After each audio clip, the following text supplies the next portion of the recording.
All right, welcome to Two Sons Podcast. Happy Friday, everybody. A special morning edition where the engines are still just barely getting started here. But we had this was our, what I would call the first, like, really truly epic in scale episode of Rings of Power, which feels crazy to say for a show that had like almost a $500 million budget in season 1. True, but the wait was worth it. As the show was going on, because it was a long episode too. Mm-hmm. There was a lot that went down. It was like an hour and 10 minutes or something.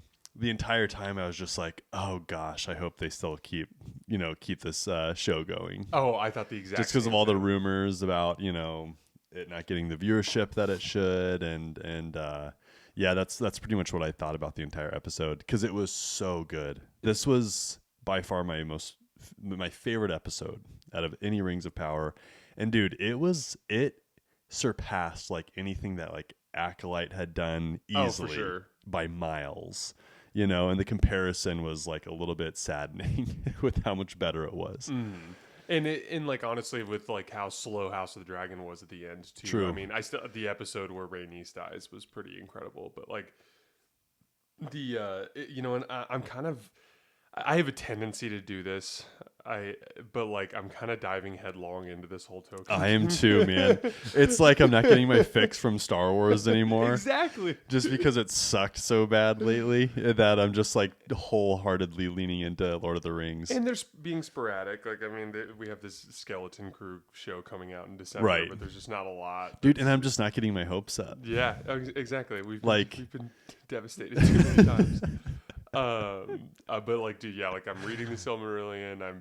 When my wife was out of town, Carly was out of town. She was in Mexico for a few days, and literally, I like just watched the first half of like the Fellowship of the Ring extended edition just because I was bored. I wanted to. It's really good, I'm man. just into it. I'm just really, and I've gained a new level of appreciation for it now that I've started to read some of the books.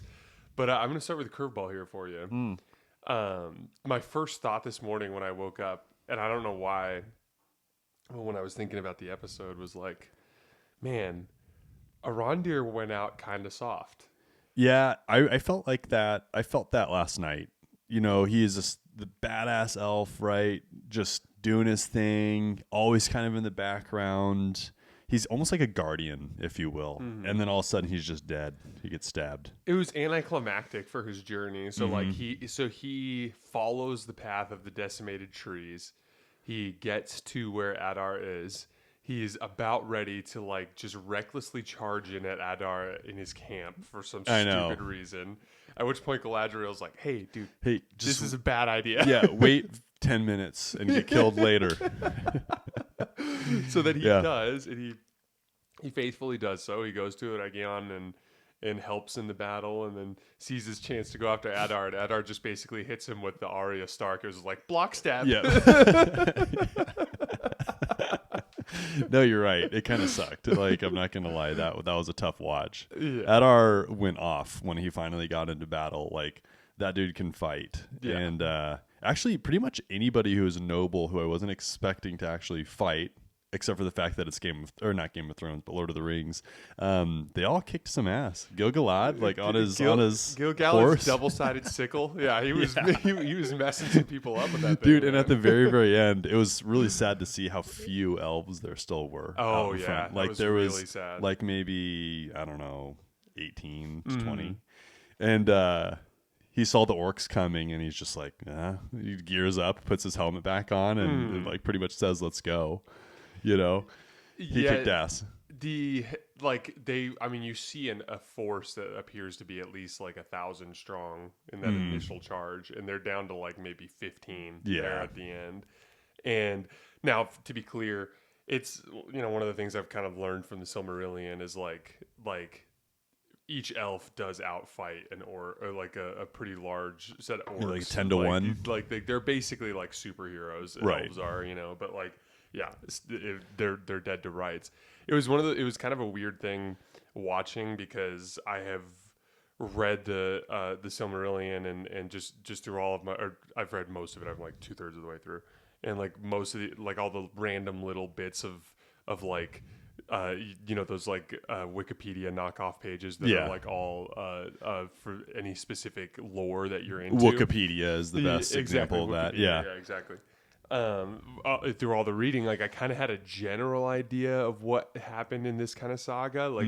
I had remembered some of those details, and so like I kept like waiting for it to go south. And then famously, like when I rewatched the beginning of the Fellowship of the Ring, there's a scene where they're doing the council at Rivendell, and Frodo's sitting on the side, and the ring's kind of like talking to him, and all of the different races are just bickering, and you literally just hear Gimli just like screaming at the top of his lungs, like "Never trust an elf!" Like just shitting on the elves while they're like everyone else is talking about the ring, and like Boromir's like, "I want it for Gondor, and it's too evil," and like meanwhile Gimli's just like, "Fuck the elves!" So there's like this deep rift between the elves and the dwarves, and like that whole thing, like that they spent some time like. Elrond was on his knees complaining about how Durin abandoned him while all of his brothers were fighting. Like he was just down there just in shock. Yeah. Oh, that's true. At the very end, I know this episode left you feeling very hopeless. Oh my gosh.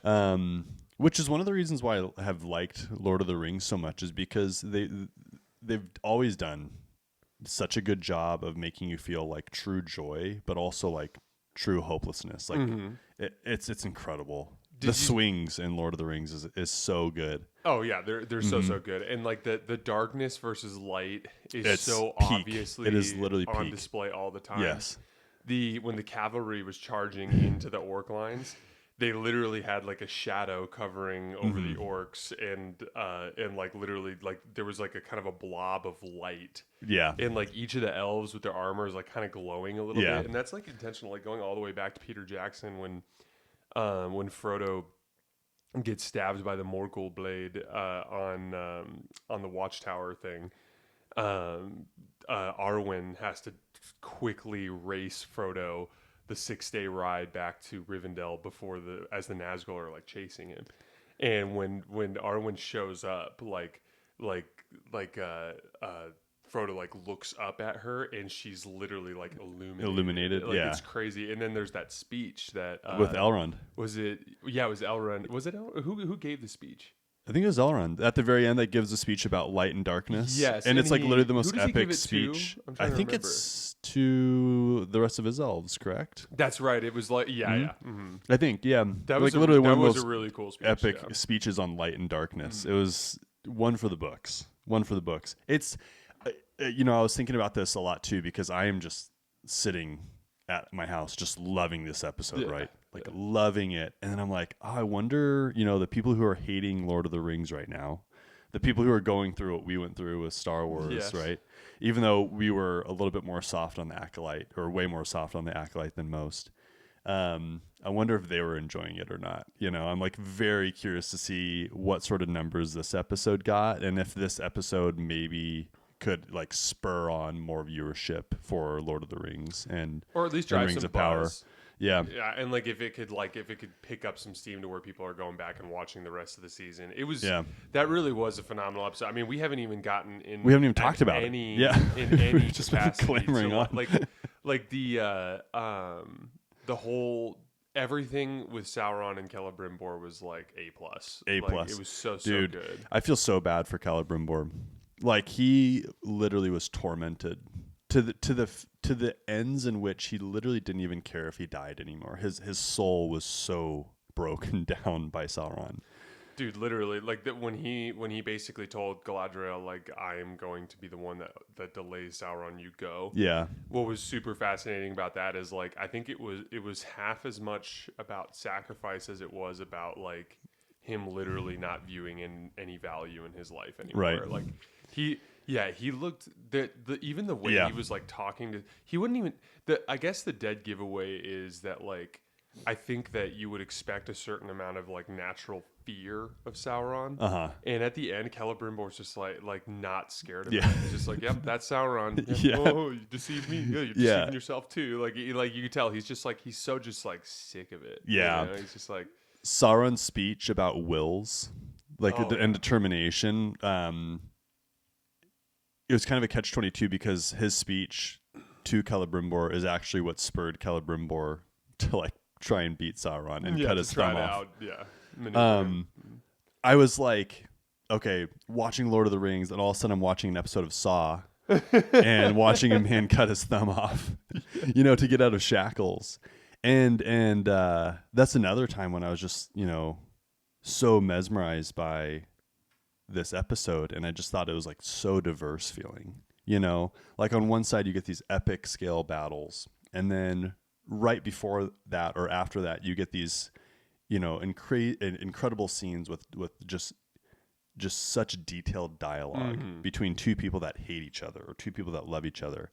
And then you get the Saw scene where someone's cutting off their thumb, you know, and it's a proven formula. Yeah, it's a proven formula, right? No, but then even Galadriel, like one of my favorite scenes so far was her escaping from the orcs, and how cool that was that she had like her like shawl or whatever you want to call it, and she's literally just meandering through orcs. It was like Assassin's Creed. It was so cool, you know, like it was just such a diverse episode and so incredible. Yeah, that was kind of like an interesting little callback to the Return of the King when Frodo and Sam like put on orc uniforms because they're relatively small and they could just kind of like walk around looking like orcs. I like that, like she kept getting like grabbed on the shoulder and then something would happen where she wouldn't have to get revealed, you know. It was so cool. And then Arondir came in and was really cool before he went out really soft against Adar. The Sauron stuff with Celebrimbor was really good. There's this like cool, like, it was kind of funny too, like even Sauron cracks where like when Celebrimbor like kind of exposes him for what he is, he's like, oh right, I have many names, and then he like smirks. It's like clear that he's evil, and then as soon as that sentence is over, he's back to like I'm actually just trying to bring peace to the world, like, and I'm trying to give you what you wanted.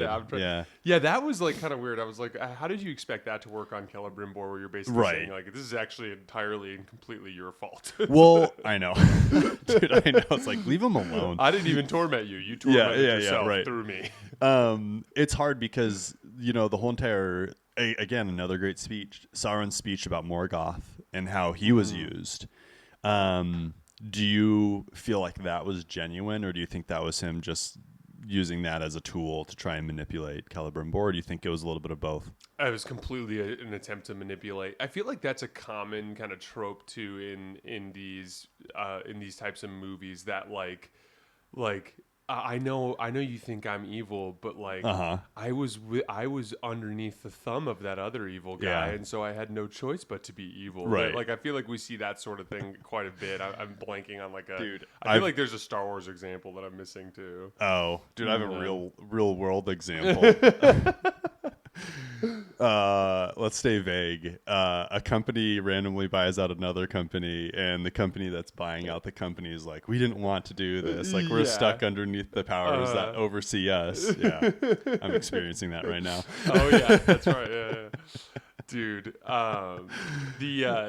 some of the, what did you think of some of like Sauron's flexing of his powers? Carly was, as we've discussed before, Carly's such a Sauron Carly's hater. Irritated that Sauron is as powerful as he is, and I keep trying to explain to her, I'm like, this is kind of like token, like everybody's kind of souped up. This is a little bit on the dramatic side. Yes, exactly. And Sauron's the definition of souped up. I mean, the scene in which he had the 6 or 7 elf soldiers kill themselves in unison.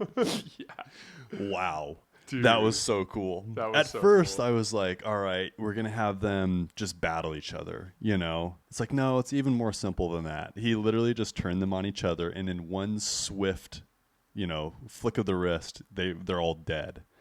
That was so cool. It's so interesting how like Sauron talked about like how he was like, you think you're the only one who fell underneath my spell, and obviously they did a good amount of work in the previous 2 episodes showing the people of the actual city coming underneath his spell. But it's crazy how like when you're underneath it, he basically has control over you. Yeah, and then when you're out of it, you really can't blame Celebrimbor too, because he was probably deep under this spell like really, really early on and didn't just push it. he couldn't push it too hard or else Celebrimbor would start to feel it, which he did, right? Like Celebrimbor was actually still so brilliant, despite the fact that he was under Sauron's spell. He still figured out a way to like outsmart Sauron by like putting the line on the candle. That was really smart. And then also the whole entire like mouse thing. But then it just did not play in his favor when he finally got out and he starts yelling at, I think it's like Miranda or something like that. I forget her name, about like the mouse. And she's like in the middle of this battle and Celebrimbor's yelling at her about a mouse and she's like, holy shit, like this guy is actually crazy. Dude, well, and like even to the point about the Dark Lord, like Sauron had covered his tracks on that front by basically saying that was Celebrimbor. Yep, and he's like, next time you see Celebrimbor, he's gonna be crazy. Yeah. He just laid all the groundwork perfectly. I mean that even just like the little like make Celebrimbor look like he hurls her over the wall. I know. I know. And it's so funny too because Sauron, as the episode goes, I feel like his eyes get blacker and blacker and blacker. I don't know if you noticed that. And it's just like, is anybody? Like, down a little bit more. All right, it's scene 37. Head tilt by 15 degrees, please. No, but seriously, it's just like it's wild that no one could see it, but then at the same time, in the same breath, it's Sauron. He's got everybody under his spell. I was like completely like pleasantly surprised in terms of the twist of the mithril actually being Sauron's blood. So it makes so much sense. It makes so much sense, and like because there's Tolkien.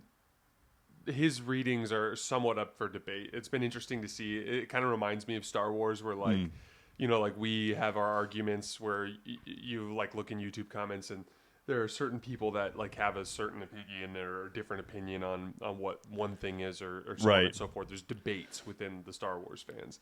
And I've seen the Tolkien fans like have these kinds of arguments about the Rings of Power. Like what were the actual like effects of the Dwarven rings, of the Elvish rings, of the Rings of Men, and even more further into like when do the rings stop working? Like does the Ring of Power get destroyed in Return of the King, and then do the elves take their rings off at that point because because they stop working or whatever it might be? There's like all these like little debates among Tolkien fans, and one of the things that I like have learned in my reading is like so the dwarves, the main negative impact of the Rings of Power for them was they just got super greedy, which I think they've done a good job of explaining. Yes. But like the elves, for the most part, they don't really have a negative impact from the rings. And part of the theory there is Sauron didn't actually touch them when they were correct. That's from Tolkien's readings.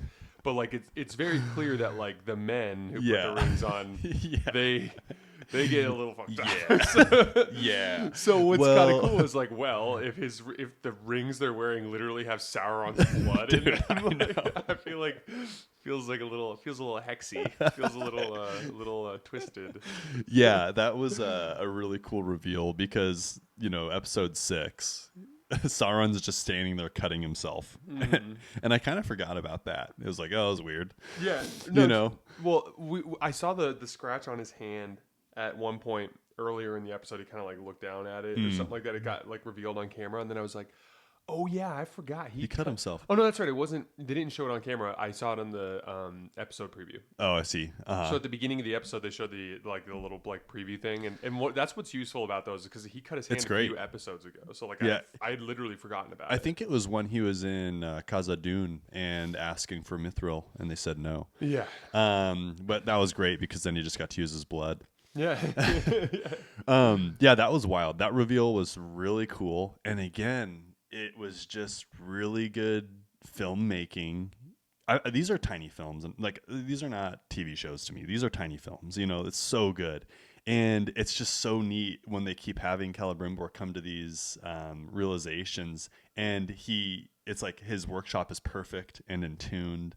he goes out into like that little like over that landing and sees the destruction that's happening, and then the camera rotates on him, and then he sees his workplace, and it's just filthy, and demolished, right, and demolished, and he didn't even realize it. And then it was so cool that we got to discover the mithril actually being Sauron's blood before, like, as he was discovering it too, and then you get to come to that realization with him. It's doing just incredible again. There's a little spoon in there too, and it's like as he presents it to him, he's like, "This is mithril, but it's been refined down to a pure form of its ore."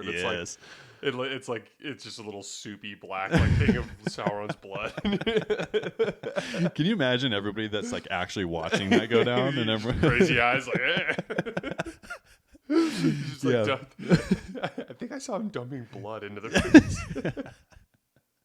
Dude, again, he's really lost. Poor Celebrimbor. It's like I can't say I would have done any better. Yeah, and then I was a little pissed off too that like all of the elves were like completely poisoned by Sauron and like completely turned against Celebrimbor, and then Galadriel runs in. And like like tells everyone, no, like this is Celebrimbor, blah, blah, blah. Then all of a sudden the elves are like, he is not alone. We are with him. I know. Like, come on, guys. I know it's hard not to get like rally behind Galadriel though. She's pretty iconic at this point. She's pretty iconic. And like even when she gives the speech to Arondir, just kind of reminded me of like some of the speeches that she gave in the Lord of the Rings movies. Like Galadriel. I mean, Gimli in the movies, if I remember correctly, like looks on her and is like basically in a trance, and then he asks for like a piece of her hair or something like that, if I remember correctly. It's like, dude, it's like, relax, chill out a little bit. I mean, Elrond's clearly underneath her spell, and like Galadriel has like this effect on everybody. Dude, that's actually one of my questions for you. So the whole entire Adar, Elrond, Galadriel scene. The sleight of hand, right, where Elrond gives Galadriel, that annoyed me a little bit.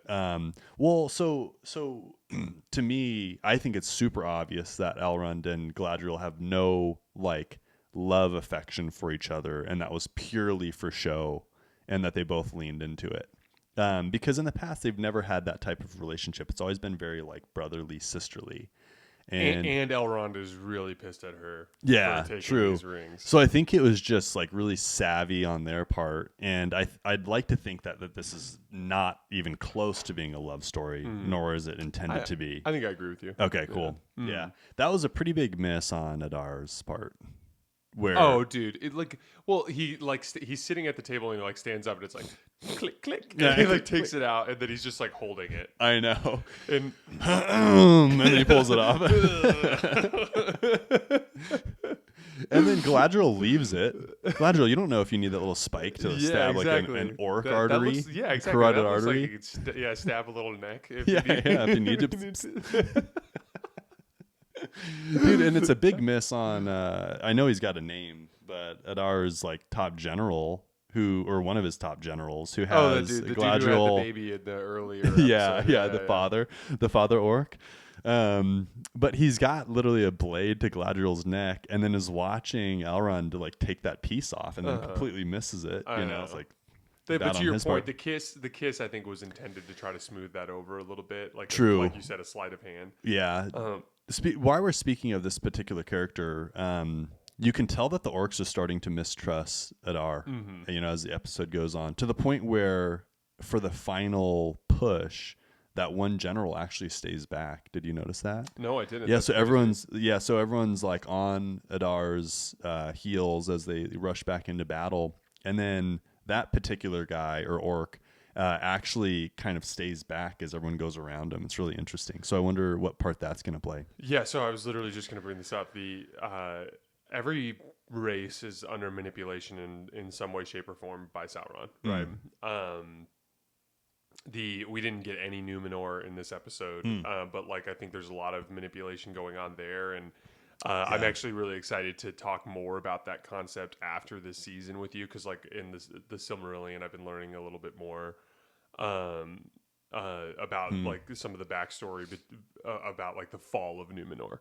Yeah, and I want to kind of like talk about that with you a little bit more when we get out of this season. But like there's a manipulation going on there with Sauron, right? And Sauron, if I'm not mistaken, actually may or may not return in Numenor. I think that was one of the things that the Tokenites were upset about. Is I think Sauron went to Numenor in a different spot in the timeline. Oh, I see. In the show than he did in the book. But anyway, like there's all that going on. We talked about the dwarves. I mean, the dwarves have completely and totally figured Sauron out, except for Durin the king. True. Who turned his axe on his own men. And Khazad-dûn has them figured out. We don't know what the other Dwarven kingdoms are doing. That's true. But like the dwarves, they all have like their own tiny little crazy like crime bosses all of a sudden. Yeah, exactly. They're like greedy. Yeah, super greedy. Yeah, but like so Durin the Older grabs his axe and just turns it on his own people. Like there's all these like different manipulations going on, and you mentioned this last week, but like we kind of know that the orcs eventually serve under Sauron again. So like there's got to be a manipulation on that front too. Dude, and that's probably where it is. Huh? And that's a good take. And we have one episode left. It's and a really good take. And like specifically, like one of the things that is in the Token Legendarium is like what happens at Eregion, what happens to Celebrimbor, Sauron's involvement, and like I think that that's going to be all tied together in this last episode, and I think it's going to center around now less about the elves and more about the orcs. Yeah. That makes sense. And I'm just curious to see how they end up putting that together. Because, like, again, it does eventually end up being all the orcs serving under. True. And it's easy to see with Sauron's kind of style. Yeah. That it's probably going to be a, like, look at what he's doing to you guys. True. He's making you die in waves against these elves. Like, I won't do this to you, you know, that sort of thing. I think he'll just kind of play that card. What did you take of Adar's crying? That was interesting. Go ahead. I think it was genuine. I don't think it was for show. I do too. I don't think Adar is lying about the elf thing. No. Or the orc thing. The orc thing. Yeah. No, I don't either. That was a really interesting little bit. I think it's pretty simple. I think he basically looks at it as like, as long as Sauron is alive, he will be doing everything in his power to eventually enslave you guys. Yeah. So like even if 80% of you have to die, but Sauron dies, then you guys can kind of restart from there and never have to worry about the deceiver. Yeah, the great deceiver again. And so like I think he genuinely just views it as like a at any cost. It's like the Saw Gerrera concept in Star Wars, where it's like like I don't care how many civilians have to die. I don't care how many, like, as long as we defeat the Empire, like. Saw gets pretty raw towards the end of his life. Saw gets pretty raw. He kind of goes into badness. Yes, he does. He dips a little bit into the dark. Yeah, but it's for good. It's for good reason. Yeah, no, I think that's a good take, and one that you can agree with. Like Sauron is the ultimate evil, right? Well, one of the ultimate evils. And you can't really just trust him that he's going to have your best interest at hand ever. So I there's parts of me that is somewhat of an Adar fan, just because like he is real, and you know we see the orcs as so evil and bad, and they are, like, don't get me wrong, but he does have some genuine motivation, I think, from where he comes from. It's just a different worldview. It's a shit worldview, and one that I don't agree with. But he's a villain with a purpose, which we've talked about and we've always enjoyed. Mm-hmm. And we also know specifically from this season that that Anatar or Halbrand, whatever you want to call him, pretty much Sauron. Yeah, exactly. Sauron. He deliberately baited the orcs into following him to Eregion. And so, I mean, we argued about this last week, but like the great chessman, the great chessman, the great chessmaster. We talked about this last week, but I think it's pretty clear that that Galadriel was right, that Adar played directly into Sauron's plans by bringing the orcs. Right. Yeah. 100%. And they keep saying that too. Like they want to strike that home for sure. So, what's your take on this whole, like, this thing with Durin and the son basically having to recall the army? Yeah, it's a pain in the ass, right? I thought it was fascinating how Narvi, I think, is the Delve master. Uh-huh. Narvi basically says like he's going to unlock that, he's going to break out that thing or unlock that thing, and he like they seem to be, they were referencing the Balrog. Oh yeah, I think he said release. Actually, he's like he's gonna release that thing, and then that's when they turn around to go stop him, and then Disa's somewhere down there too. True. Which, dude, if Durin turns his axe on Disa, that's gonna get nasty. Yeah. Wild scene where, you know, Prince Durin is just feeling great. Everything's looking up. And then all of a sudden, Narvi is walking down a hallway with an axe wound in his head. That's wild. An axe wound? Like, dude, that's a big wound. You don't see those very often, right? He specifically said, too, like, your father was cutting through us like wheat stalks or something like that. He said you had some sort of, like, metaphor. And, like, and like, you... It's kind of funny because you watched that old dude swing that axe when he was opening up the sun shafts. Remember? Oh yeah. Oh, but he's got the ring of power. That's right. And that's how he tossed so he Prince Durin away. Up, dude. And it's that's another prime example of like high highs and low lows.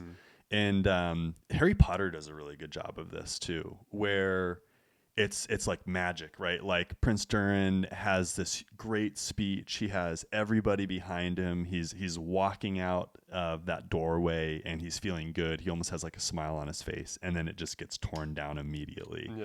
And again, like as a viewer, that's really cool. But then also as a viewer, it's really fun to experience those little like magical moments where things are going good and where things almost feel whimsical and magical. And I think that's one of the reasons why like Lord of the Rings is also so loved, is because it has instances like that where like despite hard times, like Prince Durin and Elrond will like give each other shit and like have fun, you know? But yeah, so the King Durin scene is pretty wild, and in context of the big picture, I'm really curious to see where they go with this. If they get him to take off his ring, or if that's just a complete lost cause at this point. You know, I vaguely remember the rings get passed down the line of the dwarves, and so like that like is confusing to me because it seems like Durin the Younger is like completely out on this ring thing. But like, and it's very possible that this series kind of breaks away from the lore a little bit. And they've done that already in a couple of different spots, and I am curious to see how they tie that all together too. And what's going to be a huge bummer is if there's just like a massive cliffhanger and then they just don't make a season 3. Oh my gosh! Even like honestly, even if they had to cut budget in half and they still did a season 3, I would still pick that. Yeah, skip some of the action, add more dialogue. Like, do whatever you need to do, because we're here. We're there for the dialogue, right? Like this battle scene was incredible, but I'd love to know how much it cost. Yeah, there was a point in which Adar looked really CGI at the very, very end. Yeah, his face looked stretched. Yeah, it did. And I'm wondering if they had to recreate that scene like after the fact, if they're like, oh crud, we don't like the way that this looks, so they like redid it like post-production. Because for you to notice that and for me to notice that, it was a little bit rough, you know, and I'm very curious as to why that happened. It looked like they almost did it almost looked like they post-production like smoothed out his face a little bit. Something so weird. I wonder if when they recorded it, like his makeup was having an issue or something. Yeah, like that. or if they realized like the way that he obtains Galadriel's ring like didn't view well or something, and they maybe had to like add in like, you know, a 5-second scene here or a 5-second scene there. So that was the only part that was like a little bit rough and felt a little rushed, because everything else was like top notch. The rings are all in like different spots than they're supposed to be too. Like Nenya now is with Adar, but Galadriel has all the 9 rings for men. Oh, true. Like her she just puts pocket. 9 of them on. Yeah, Sauron's blood. Don't do it. Yeah. But like they're all in kind of different places right now. Yeah. So I'm really curious to see. Okay, I'm gonna prediction time. Let's try to guess oh, this. Jeez. So because somehow Nenya has to get back to the elves, and somehow the rings of power have to get to Sauron. So I'm gonna guess that the elves that are getting attacked by Adar are going to somehow like slip away and escape. Obviously, Gil-galad, I think survives. Elrond obviously survives. Galadriel obviously survives.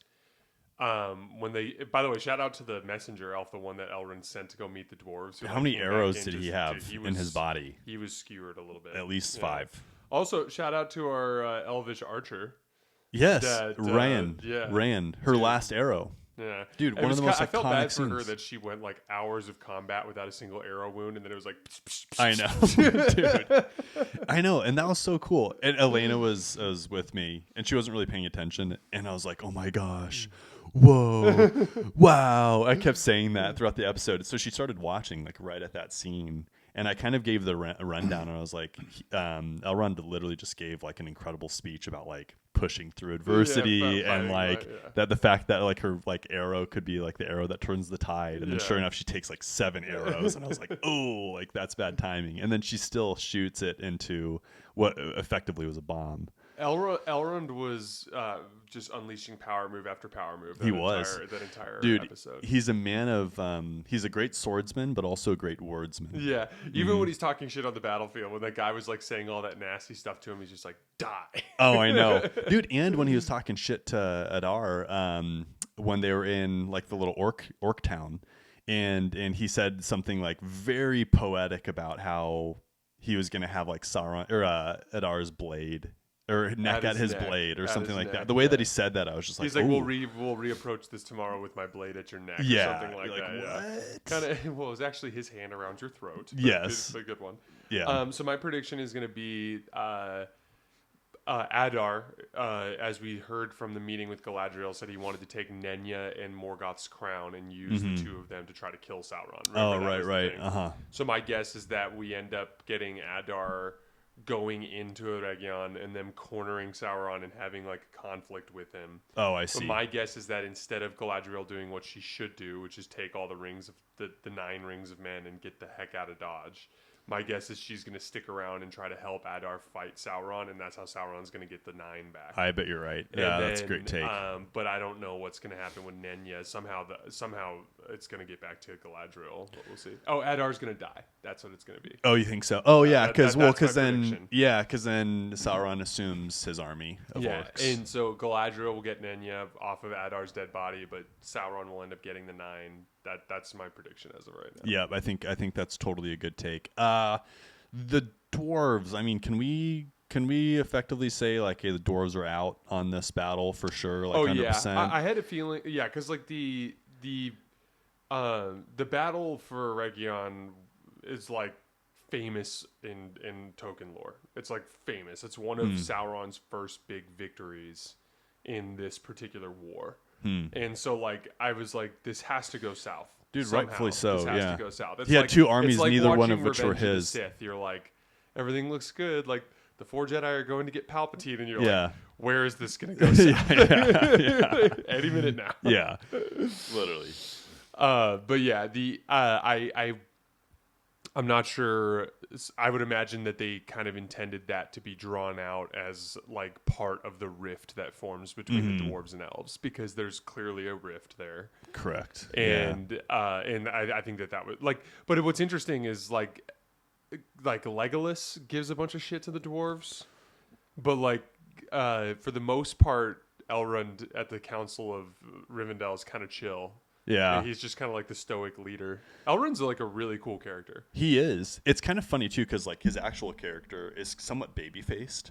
you know? Yeah. Very like soft features. So it's interesting to see him be such a badass on the battlefield. Oh, you know, it's kind of cool that they did that. Well, they were making fun of him too. It's like, you'd be better with a scroll than a sword. Yeah. And he's like, you haven't seen me with either. Yeah. No, I know. I've got one in each hand. Yeah. No, that was cool. I don't even remember what I was going to say. It's too early. Do you have anything else in your notes? Dude, I think that's it. The troll scene was really cool. The troll was really cool. Just release the troll. The thing, like, giggling as it was dying. That was pretty crazy. It was a bloody battle. It was a bloody battle. People were getting hacked in half. You know, the troll gut scene was a good one. The orc ingenuity. Let's talk about that really quick. Two signs of orc ingenuity where we're not giving the orcs enough credit. the catapults breaking down like the mountainside to create a pseudo dam. That was a cool scene. That was a really cool scene. I like too that they left like the riverbed like super like mucky and hard to traverse through, because that would be real, right? Like the horses were having a hard time getting through it. They had to have like the planks of wood in front of what they called the Ravager, which is the other part of that I'm going to bring up soon.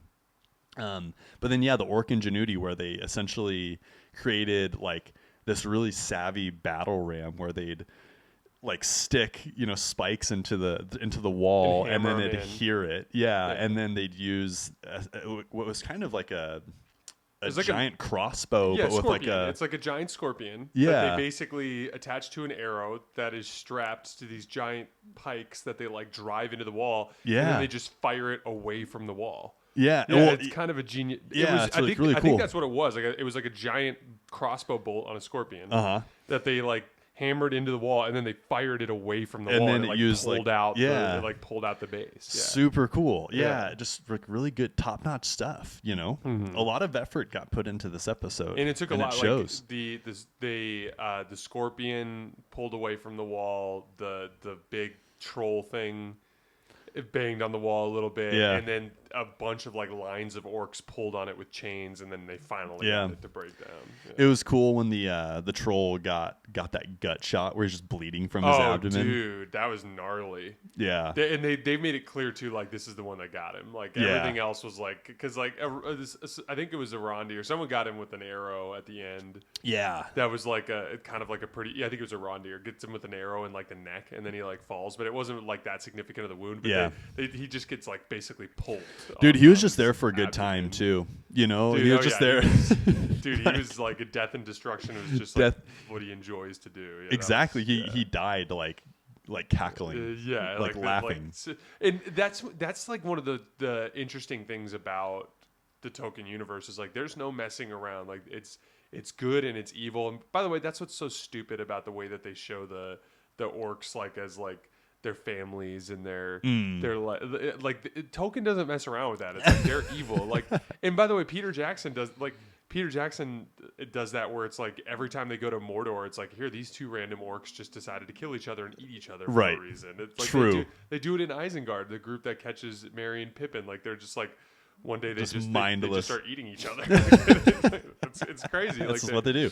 Yeah, there's no like attempting to gloss over the fact that like these are just beings of pure evil. Yeah. That they are, servants of darkness. Servants of darkness. That's exactly right. That's all my notes though. All right, guys, that's all we have for today. As always, we sincerely appreciate you guys for supporting the show. We'll be back in a week for the season finale, and then after that, we'll transition into some other stuff. Should be fun. As always, we appreciate you guys, and we'll see you then. Thanks a lot.